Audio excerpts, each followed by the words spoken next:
Bueno, muy buenas tardes, seguramente. En esta ayudantía número 2, en realidad la primera ayudantía que correspondía a a lo que era consultas sobre sobre la tarea, no la considero una ayudantía, sino que partieron desde la semana pasada. Entonces, en esta ayudantía, el objetivo de esta, vamos a dividirlo en dos partes. Una parte que tiene que ver con ejercicios, que son las ayudantías clásicas, ¿cierto?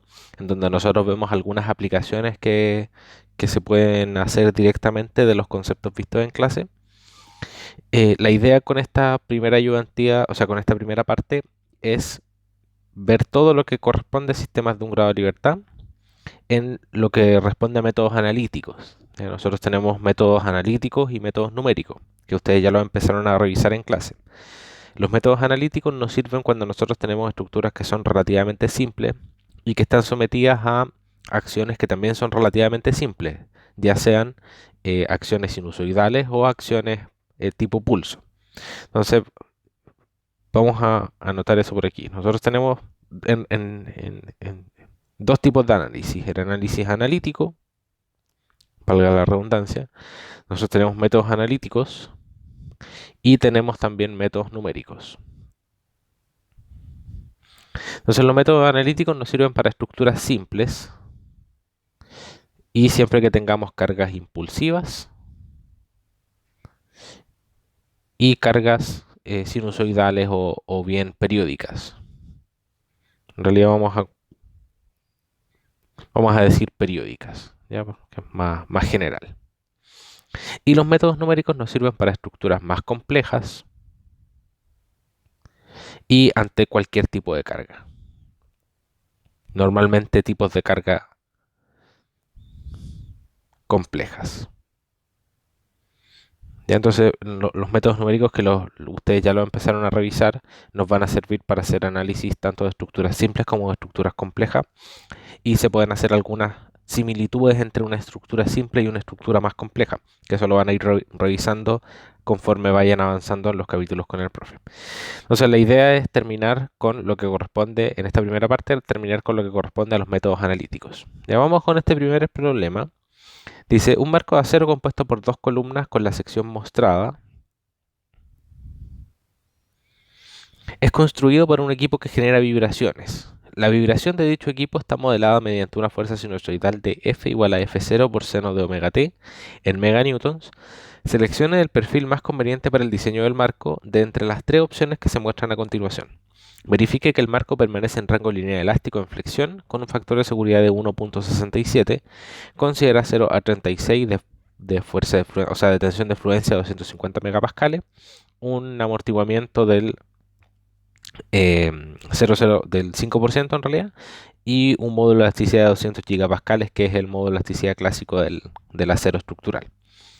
Perfiles orientados en su eje fuerte. Entonces aquí nos dan a nosotros las inercias orientadas en el eje fuerte, nos dan también los módulos elásticos, también orientados en el eje fuerte, y nos dan el área del perfil. ¿Ya? ¿Qué es lo que vamos a hacer? Vamos a calcular las tensiones producto de la carga dinámica que está colocada aquí en el tope de la estructura. Vamos a calcular las cargas, o sea, las tensiones producto de la carga estática, que eso ya lo revisamos en la anterior, en la ayudantía anterior, y con eso vamos a poder seleccionar cuál de estos perfiles es el más adecuado para la aplicación que se les quiere dar. Entonces vamos a ello. Entonces nosotros tenemos nuestra estructura.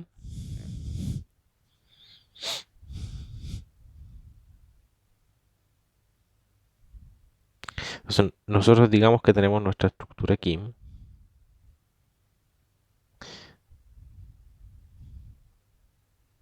Y esa estructura está siendo sometida a una fuerza sinusoidal F0 por seno de omega t.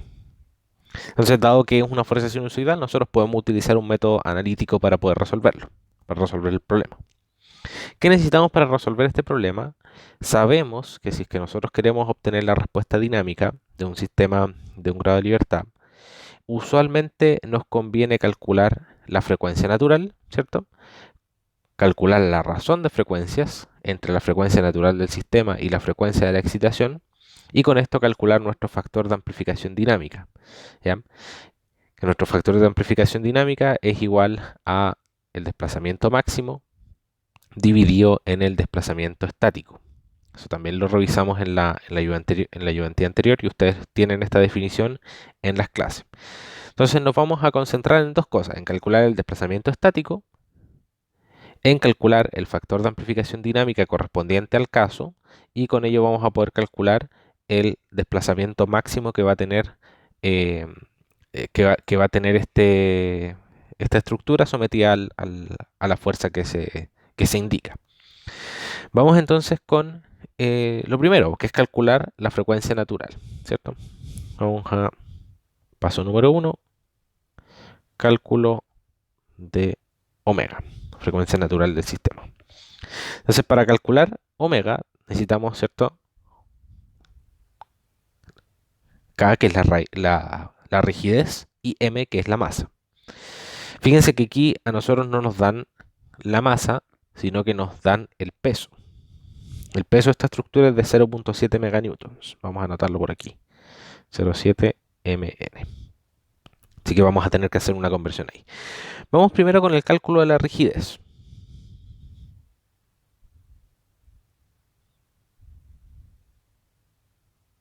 Cálculo de la rigidez lateral. Entonces, nuestro sistema, en su posición original, que la vamos a dibujar con líneas punteadas, lo vamos a desplazar una cierta cantidad delta y vamos a evaluar cuánta fuerza necesito yo para poder desplazar este sistema en esa cantidad delta. ¿Bien? Dado que el sistema está empotrado abajo, nosotros tenemos una deformación que es con doble curvatura, una curvatura hacia allá y después otra hacia allá. Entonces tenemos una curvatura hacia allá y otra hacia allá. Vamos a considerar que esta viga o esta losa es infinitamente más rígida que las columnas, entonces de esa forma esta losa que nosotros tenemos aquí no se deforma, solamente resiste todo el momento necesario para poder empotrar, entre comillas, las columnas. Y vamos a ver qué esfuerzos se generan. Si es que yo deformo este marco en una cierta cantidad delta, la fuerza que yo necesito aquí para poder deformar este marco en esa cierta cantidad delta depende de la rigidez de los elementos. Entonces, ¿cuál es la reacción que se me genera aquí abajo? Es 12 EI partido por el cubo por delta. Esta reacción que se me genera aquí es 12 EI partido por L cubo por delta. Y por lo tanto, la fuerza que yo necesito lateral es la fuerza opuesta, ¿cierto? Entonces esto sería 24 EI partido por L al cubo por delta. Y fíjense que nosotros queremos revisar que este marco no entre en fluencia en flexión, ¿cierto? Entonces vamos a tener que anotar en algún lado los momentos que se me generan en los elementos producto de este desplazamiento delta. Y todos esos momentos son iguales a 6 EI partido por L al cuadrado por delta. ¿Ya? Entonces, nuestra rigidez lateral del marco va a ser igual a 24 por E por I dividido en L al cubo, ¿cierto? Y nuestra rigidez, digamos, a momento es 6i dividido en L cuadrado, que la vamos a utilizar después cuando tengamos que calcular las tensiones. Entonces vamos a calcular la rigidez lateral para cada una de las tres opciones que nosotros tenemos. Nos dan tres perfiles, entonces vamos a tener que calcular la rigidez lateral con estas tres inercias. Entonces, opción 1, vamos a decir que la rigidez lateral de esta opción 1 va a ser igual a 24 por el módulo de elasticidad, que son 200 gigapascales, o 200.000 megapascales, para poder dejar todo más o menos en unidades semejantes, por la inercia de esta primera opción, que es 1943 centímetros a la cuarta. 1943 centímetros a la cuarta. Estos centímetros a la cuarta los vamos a pasar a metros, ¿cierto? Creo que no me va a caber aquí.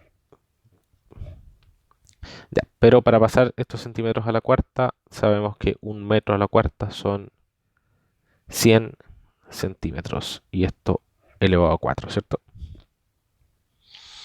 Entonces tenemos 24 por E por I dividido en L al cubo. Entonces vamos a dividir por acá L al cubo, que en este caso el largo de nuestras columnas, ¿cuánto era? 3 metros. Ya tenemos entonces que este largo son 3 metros. Dividido en 3 metros al cubo. Entonces de esa forma tenemos las unidades de distancia, de longitud en metros, y tenemos las unidades de tensión en megapascales. Entonces de esa forma la rigidez lateral para nuestra opción 1 vendría siendo igual a, si que hacemos todas estas divisiones, nos queda igual a 3,45 meganewton por metro. ¿Ya? Nada muy complejo hasta el momento. Vamos a ir con la opción 2. La rigidez lateral de nuestra opción 2 va a ser igual a 24 por 200.000 por 3.892, ¿cierto? Dividido en 100 a la cuarta, por 1 dividido en 3 al cubo, y eso nos da 6,92 meganewton por metro.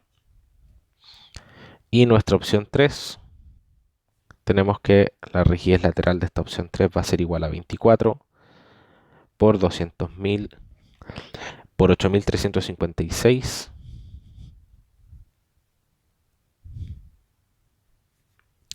dividido en 100 a la cuarta para pasar a metro, por 1 dividido en 3 al cubo.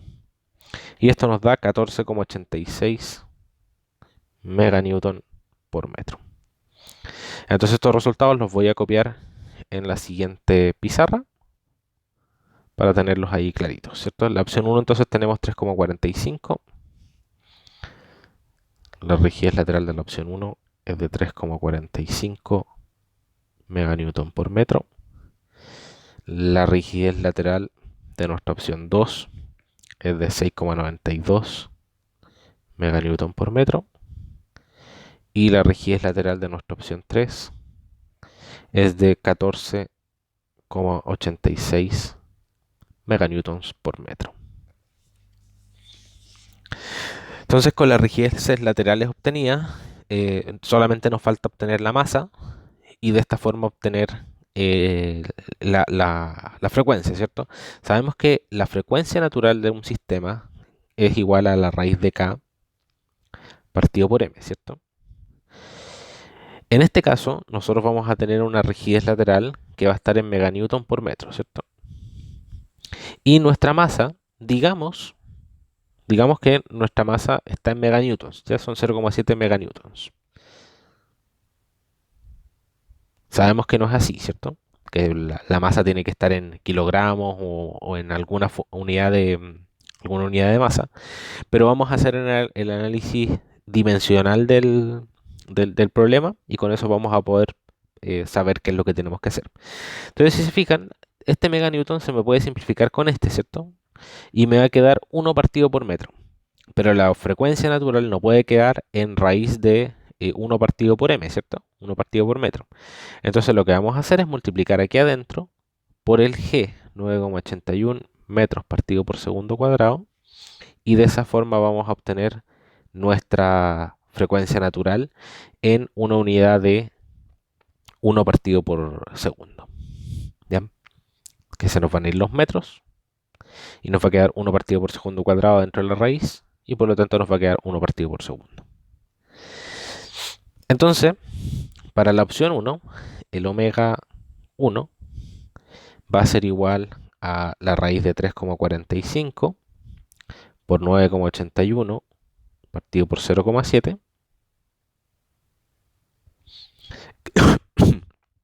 que esto es igual a 1,652, perdón, esto es igual a 6,96 radianes por segundo. La frecuencia natural del 2 nos va a dar 9,85 radianes por segundo y la frecuencia natural de nuestra opción 3 nos va a dar igual a 14,43 radianes por segundo, ¿cierto? No copio las fórmulas para ahorrarnos escribir, pero se entiende que estamos utilizando en estos casos la misma fórmula que tenemos ahí arriba. ¿Ya? Entonces, ¿qué fue lo que dijimos? Nuestro desplazamiento máximo va a ser igual a nuestro desplazamiento estático por el factor de amplificación dinámica. Y nuestro factor de amplificación dinámica, en el caso que estamos conversando, es igual a 1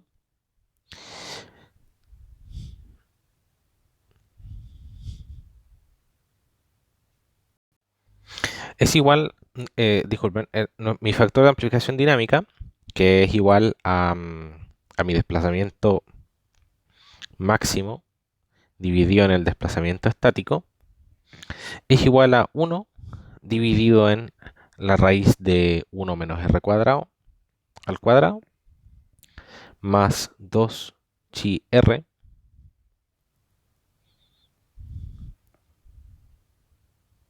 al cuadrado y todo esto bajo raíz, ¿cierto?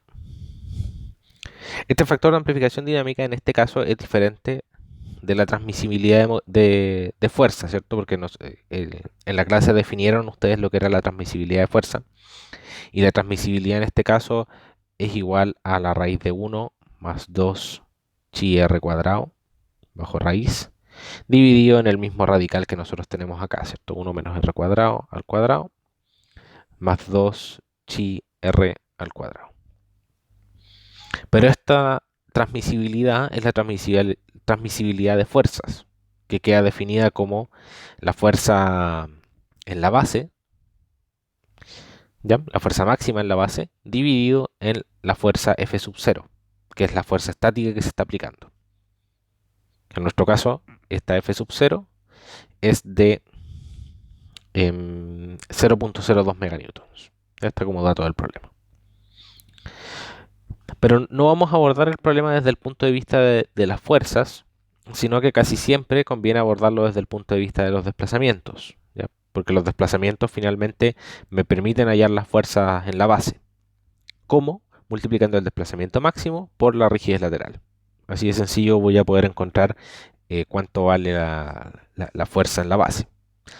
Entonces, ¿qué nos falta para poder obtener el desplazamiento máximo? De partida el desplazamiento estático, y nos falta también el factor de amplificación dinámica.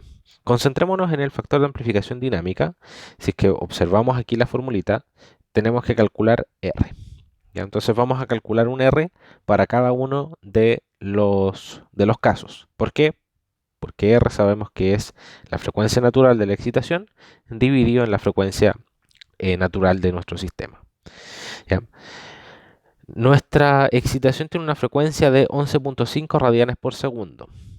¿Ya? Entonces nuestra frecuencia, perdón, nuestro factor R, que es la razón de frecuencias para el caso 1, va a ser igual a 11,5 dividido en la frecuencia de mi primer sistema, que es 6,96, ¿cierto?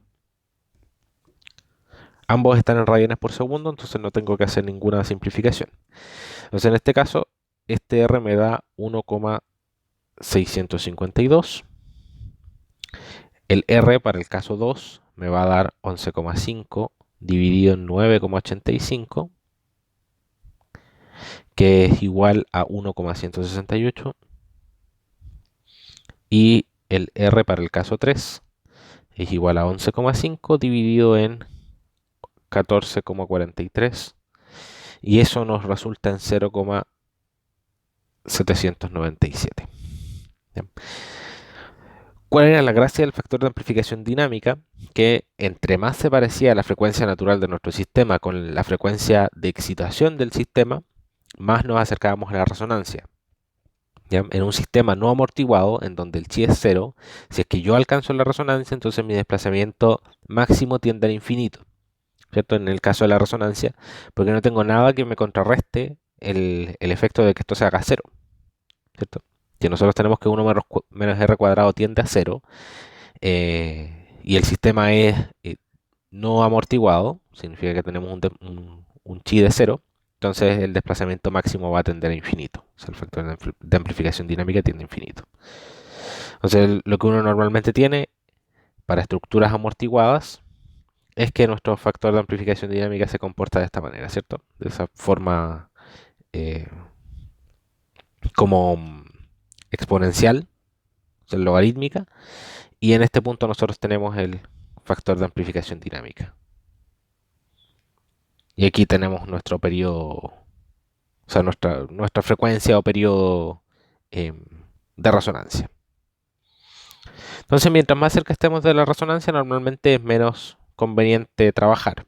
¿Por qué? Porque nuestros desplazamientos se incrementan y si es que estamos en rango lineal, si nuestros desplazamientos se incrementan, se incrementa también la fuerza en el elemento y por lo tanto las tensiones. Vamos entonces a calcular el resto de cosas que nos faltan, ¿ya? El desplazamiento estático, que para el primer caso es igual a F0, que sabemos que eran 0,02 meganewton, dividido por la rigidez lateral, 3,45 meganewton por metro, nos da 0,0058 metros, ya 5,8 milímetros. El desplazamiento estático para el caso 2 es igual a 0,02 meganewton dividido en 6,92, perdón, se me fue, 6,92 meganewton por metro.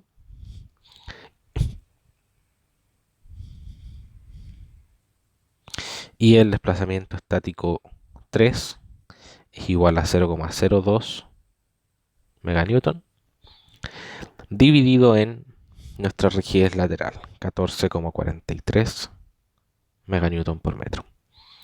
Y esto nos resulta en 1,3 milímetros. Entonces tenemos estos tres valores. Esto sería si es que nuestro marco estuviese sometido a una carga estática que tiene el mismo valor del F0, ¿cierto? 0,02 meganewton. De ahí que estamos obteniendo eso. Pero por efecto de la dinámica del problema, nuestras fuerzas se ven amplificadas por un cierto factor de amplificación que ya los calculamos, ¿cierto? Tenemos nuestros no, todavía no los hemos calculado, pero los podemos calcular en base al R.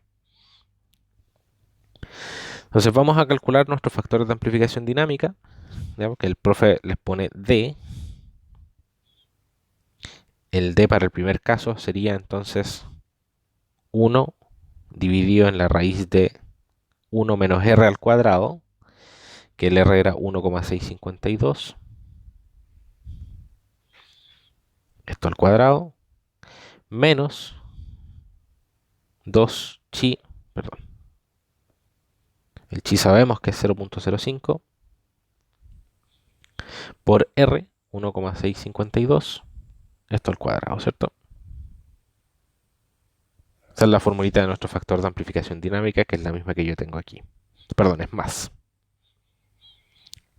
Más 2 chi R al cuadrado. Bien. Para el primer caso, entonces, este factor de amplificación dinámica me da 0,575.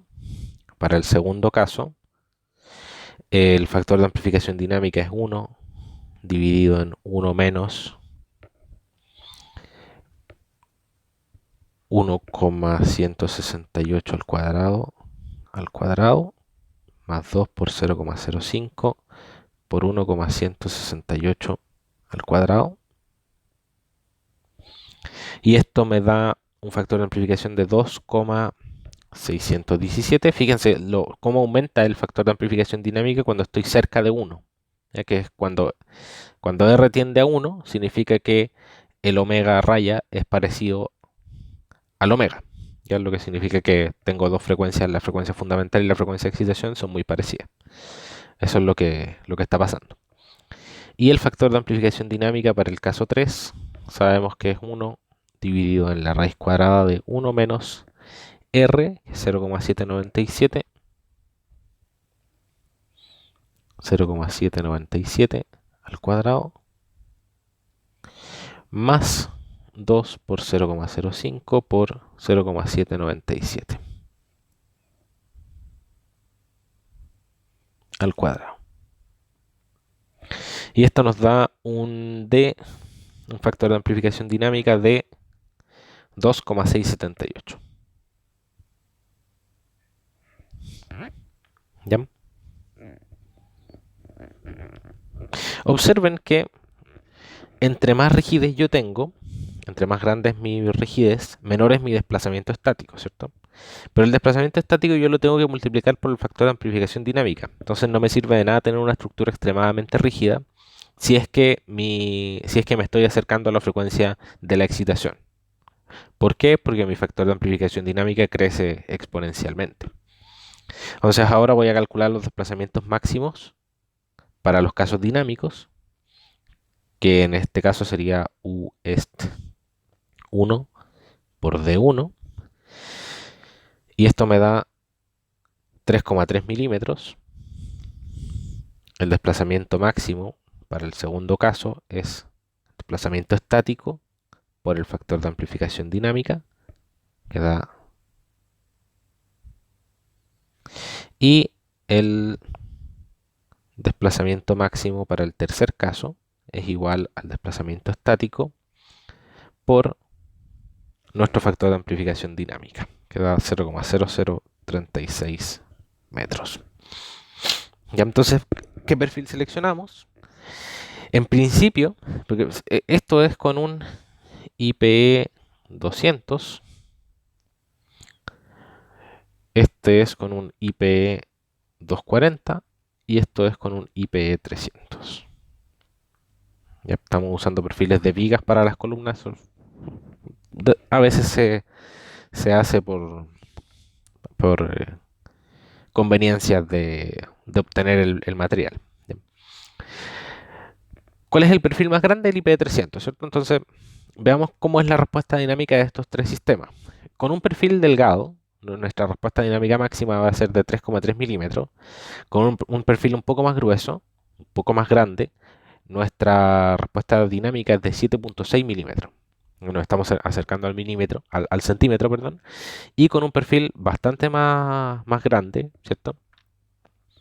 Nosotros estaríamos teniendo una respuesta dinámica de 3,6 milímetros nuevamente. Entonces, ¿cuál de estas opciones tendríamos que seleccionar por economía, digamos? Tendríamos que seleccionar la primera, ¿cierto? Esta sería nuestra selección. ¿Por qué? Porque tenemos un desplazamiento máximo menor y porque además de entre estas dos opciones, que el desplazamiento es aproximadamente similar, es el perfil que es más barato, porque es el más liviano. Vamos a probar entonces con este perfil de aquí, vamos a seleccionarlo y vamos a calcular las tensiones, y si es que las tensiones no nos dan, nos tendríamos que pasar no a este perfil de aquí, porque sabemos que este perfil está en condición de resonancia o muy cercano a la resonancia, sino que nos estaríamos pasando a este perfil de acá. ¿Ya? Y verificaríamos nuevamente las tensiones. Entonces vamos a verificación de tensiones.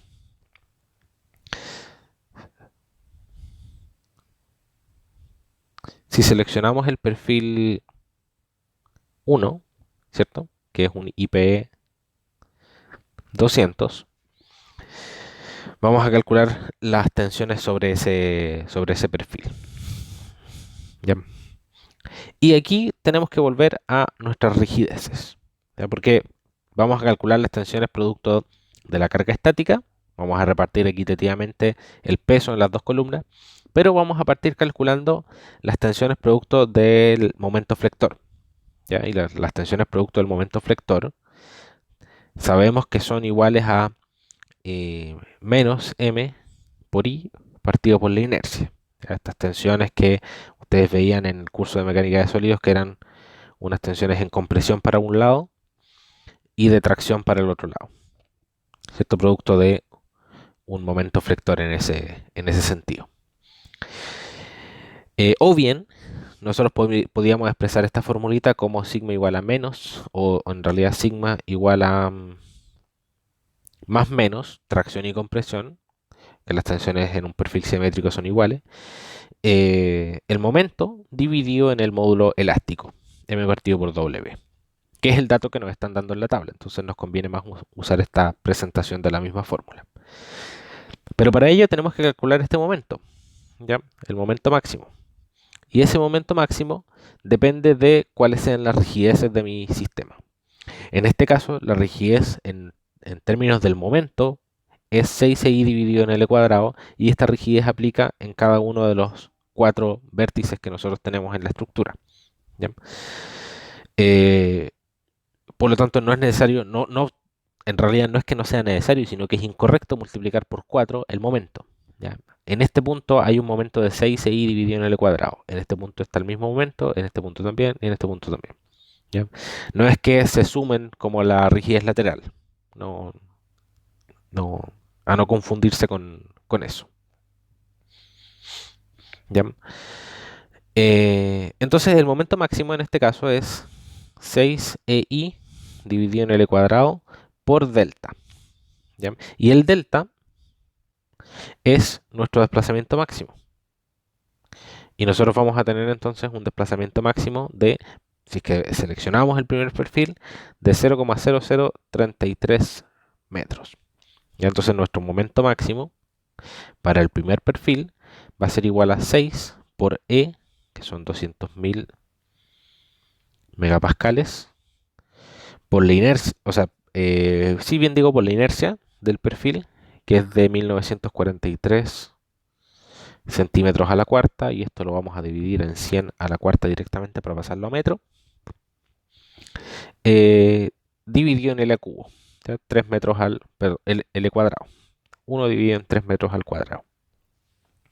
Y esto lo vamos a multiplicar por el delta, que son 0,0033 metros, y nos va a dar un momento máximo de 0,0086 meganewton por metro.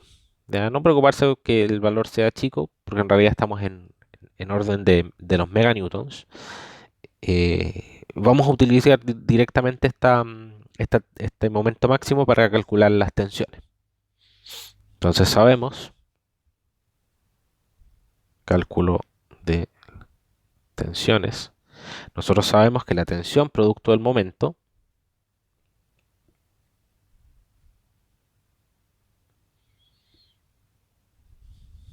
sabemos que las tensiones producto del momento flector van a ser iguales a M partido por W, y en nuestro caso nosotros tenemos que, perdón, nuestro momento flector es 0,086.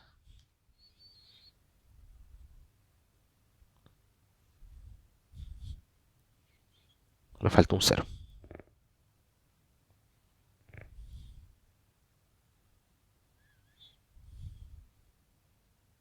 Meganewton por metro, multiplicación, dividido en nuestro momento, nuestro módulo elástico, que nuestro módulo elástico en este caso es de 194 centímetros al cubo.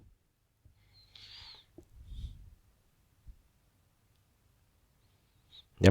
Y estos 194 centímetros al cubo los dividimos por 100 al cubo para pasarlo a metro. Y por lo tanto, meganewton partido por metro cuadrado, que es la unidad en la que nos va a quedar esto, son megapascales. ¿Ya? Y entonces nos queda en 44,4 megapascales. Estas son tensiones producto de la flexión. Eso es una S. Tensiones producto de la flexión. ¿Ya? Y esta tensión ocurre, esta tensión en realidad tiene signos positivo y negativo, porque ocurre tanto en tracción como en compresión. ¿Ya? Pero le vamos a superponer para hacer el análisis de si es que este sistema cumple con el rango de seguridad establecido por el enunciado, o sea, por requisitos del proyecto. Vamos a hacer el análisis considerando la carga también estática. ¿Ya? Entonces vamos a calcular tensión por carga axial. Y las tensiones por carga axial son iguales a la carga axial en la columna o en el elemento que esté cargado axialmente, dividido por el área. En este caso, P va a ser igual a W partido por 2, ¿ya? Porque como tenemos dos columnas, estas dos columnas se reparten el peso equitativamente, digamos. ¿Ya? Entonces, nuestra P va a ser igual a tenemos 0,35 meganewtons. ¿Ya? Y nuestra área del perfil, en el caso del primer perfil, es de 27,25 centímetros cuadrados. ¿Ya? Que lo vamos a pasar a metros, lo dividimos en 100 al cuadrado para pasarlo a metros cuadrados. Y luego tenemos que las tensiones sigma, producto del momento, o sea, producto de la carga axial, son iguales a negativo, porque tenemos una carga de compresión, 0,35 dividido en 27,25 partido por 100 al cuadrado. Ya, entonces vamos a hacer ese cálculo rápidamente.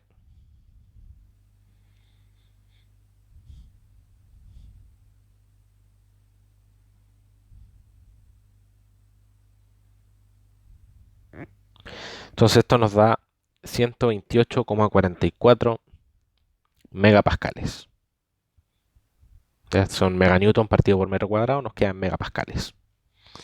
Entonces, esta de aquí sería nuestra tensión estática. Entonces, nuestra tensión estática de compresión se superpone a las tracciones. Entonces, nosotros en la base de nuestra columna,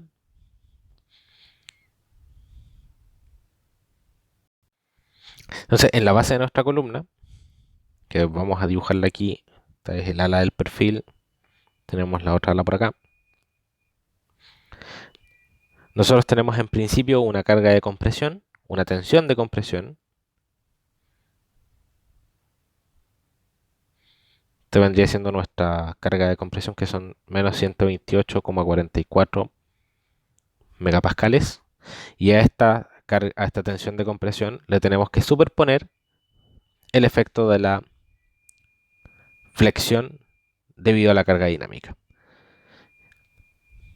que en nuestro caso era de 44,4 megapascales.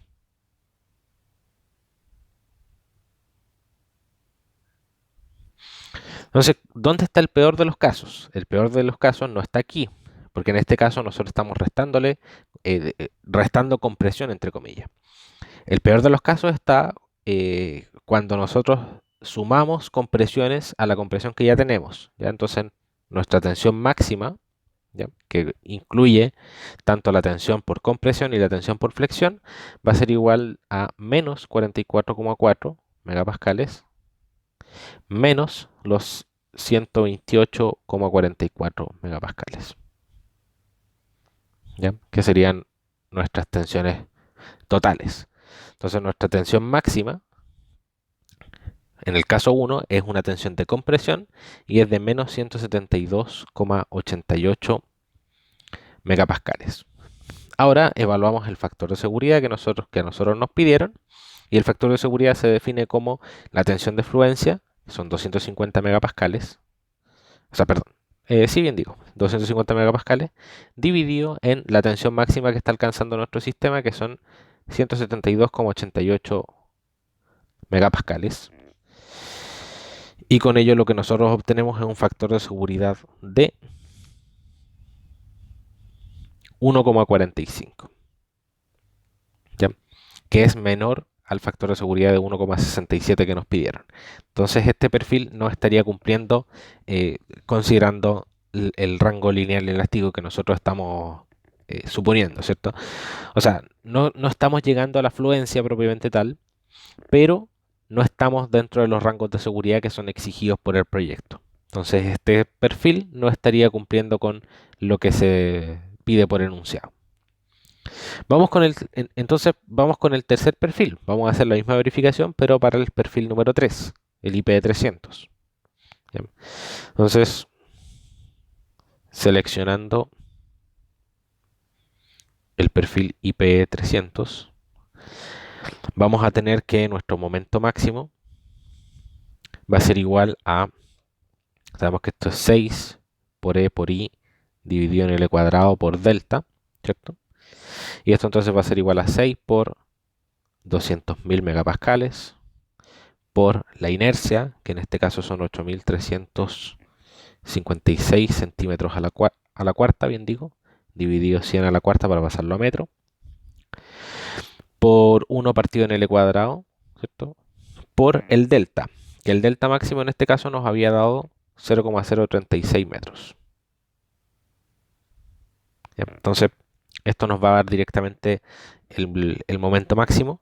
En este caso nos da 0,040 meganewton por metro.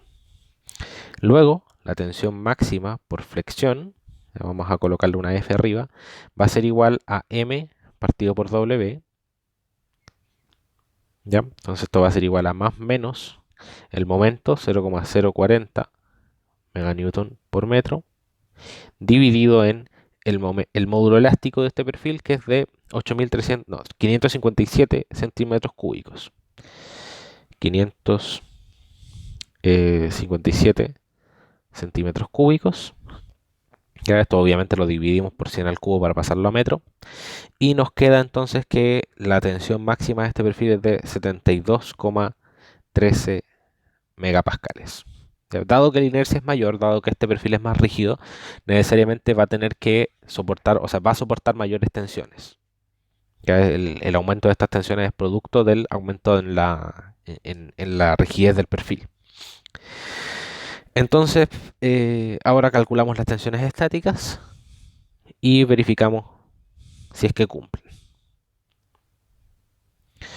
Tenemos que P es igual a 0, la misma carga, ¿cierto? 0,35 meganewton. Y el área de este perfil es de 51,88 centímetros cuadrados. Luego, el sigma máximo producto de la carga axial va a ser igual a menos, porque sabemos que tenemos una carga de compresión, 67,46 megapascales. Luego, por superposición de los efectos, tenemos que la tensión máxima total va a ser igual a negativo, ¿cierto? Porque sabemos que la tensión máxima queda en compresión, menos los 67,46 megapascales que tenemos por la carga axial, menos los 72,13 que tenemos producto del momento flector. Y esto nos da un resultado de 139,59.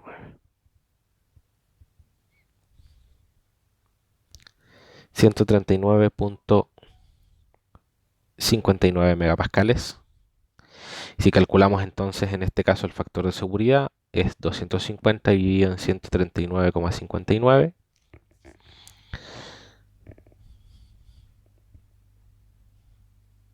Y eso nos da un factor de seguridad de 1,79, ya que es mayor al 1,67 que nos habían solicitado.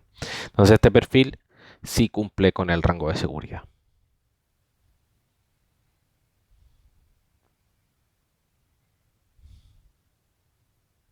Entonces nuestro diseño estaría adecuado con este perfil IP300. ¿Ya? Con eso entonces finalizamos este primer problema.